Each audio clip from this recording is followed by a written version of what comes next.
The following video is a Dennis the Menace production. Dennis the Menace, this name will never stick. On this episode of Is That Going to Be in the Exam?, we look at web-based exams.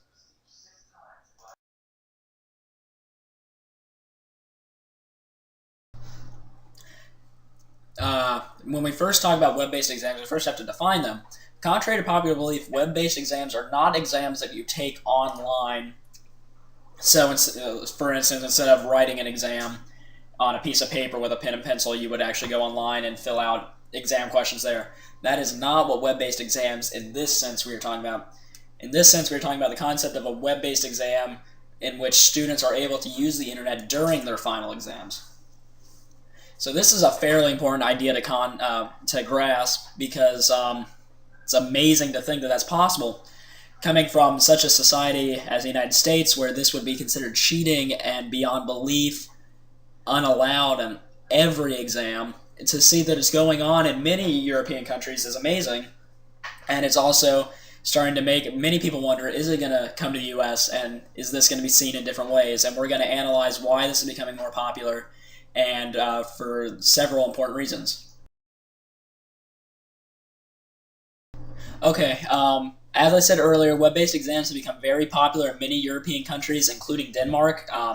Denmark kind of took the flagship position on this, where it was the one that kind of started this pretty much in early 2009. They've really made it popular. And since early 2009, the practice of allowing students to participate in web-based exams has grown quickly. So it started in Denmark and then kind of just grew out and has hit several other European countries, although not all of Europe has embraced this idea yet, and some of them are still on the U.S. side of the fence where they're like, that should not be allowed, it's cheating and will not allow students to learn as much. But it is growing, so that's kind of important to notice. Okay, so like I've been saying earlier, many countries believe these should not be allowed simply because it's an idea of cheating. And one way that Denmark has been able to control that is they have what is and what is not allowed to be used while taking the exam, while on the internet. So during most web-based exams, all students are allowed to utilize any and all websites they wish. So this means that they can go on and just go on to any site they want, do research, and find facts and information like that. However, students are not allowed to communicate with anyone inside or out of the classroom. So that means they are not able to work together, still keeping an individual exam. So they can't go onto like a chat site and ask people, hey, what's the answer to this? That will still be considered cheating, even though it is something that is online. So this kind of makes it a little bit easier to see how this would not be cheating since they're not interacting with anyone. They're simply using research skills to find information to use in their questions and exams. There are several advantages when looking at taking web-based exams, first of which is the use of internet is becoming more and more popular. Almost every high school student has used the internet at some point in their life, so almost every high school student has the ability to go on and research information. So it's kind of it evens the playing field a little bit. Internet research is a very desirable and needed skill in many jobs in the modern job environment.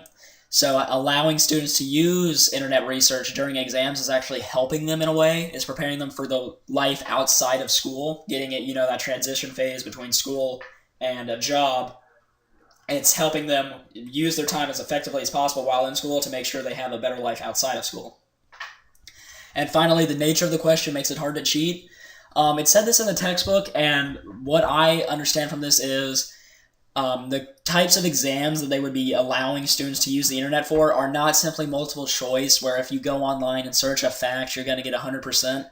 They're more going to be essay and research questions, where although going online will allow you to get facts to use in that exam, it's not going to give you the answer. You're going to have to analyze it, say the importance of facts, and so on and so forth, that you wouldn't be able to get from a website unless you straight up copied information, which is plagiarism, which is still not allowed on those exams, even though they're allowed to use the internet.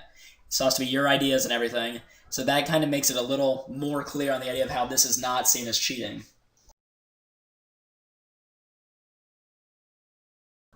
Although there are several advantages that I mentioned earlier, there are also several disadvantages involved with web-based exams. To begin with, exams will no longer test a student's knowledge, simply their research abilities. So although I said that the questions don't necessarily make it easier when students research facts, it's still a different type of testing environment. Students no longer have to know anything, really, when going into a test. They don't have to study at all. They just have to simply find what their question is when they get their exam, go on, find facts about it, and then kind of throw them together with a little bit of analysis. And analysis in itself is really not that difficult, especially when you have all of your facts at your fingertips and several other viewpoints online that you can also find. You can kind of make your own view that way. So it's really no longer what students know, just simply can they find it online. Another disadvantage would be it will become easier for students to cheat in several different ways. One of the first ways would be they're probably going to find a way to chat with other students in this classroom or outside. There are so many sites that have chat capabilities, and it's also very easy to hide those chat capabilities. So unless like professor or teacher is standing behind the shoulder of every student watching every keystroke they make, it will be almost impossible to ensure that some students do not find ways to go online, chat with somebody, and then exit out of the chat window quickly, or even just hide it by minimizing the window or something. Another way students could cheat would be through plagiarizing, of course. If teachers don't always check to see if information is true, or truly their work, I should say, by using something as turnitin.com, students can just copy and paste and put it into a paper and then get credit for it. Final disadvantage is this greater exemplifies human dependence on technology, including computers and the internet. There's always been the huge idea that humans, as technology and internet become more common, we're becoming more and more dependent on it, and we require it to function. By doing this, it's just telling students, hey, you don't have to know anything, just look it up, and it's kind of taking a lazy aspect to it, and instead of studying and working hard to understand information, this is just saying, go ahead and look it up, we don't care. So that's kind of hard to comprehend, and it's something hard to get over to allow people to use internet during exams. And these are the sources I used to gather information for this PowerPoint. Thank you very much for watching another Dennis the Menace production video. Dennis the Menace Productions. I can't believe that name stuck.